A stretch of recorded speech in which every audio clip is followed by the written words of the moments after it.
zoom in right there so you guys know what's up. Shout out to Sanchez Auto. He does good work. He's the one that built my SRT4. He's everything that's been done except for the tuning has been done by him on my Z. So we're dropping it off to get an oil cooler, and I'm going to show you that right now.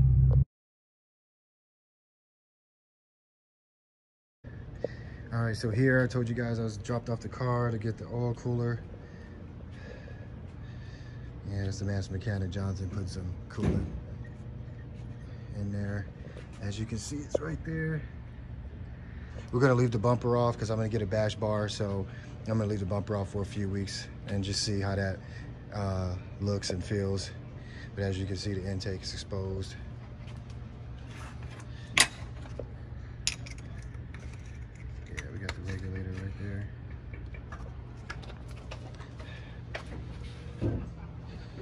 Yeah, looking good. So here's a better view right there. There we go. The Mashimoto oil cooler right there. And we checked, he said he checked and see, like, is there any other way to route these lines? Because as you can see, it's kind of low, but I think it'll be all right. It doesn't hit any speed bumps or whatever. He already drove it. But if you have any other comments on how to run these lines or where we could run the lines that's better, just drop it in the comments. But as of now, that's how it's gonna sit. And then thanks to Supercar Suspects, shout out to Chris.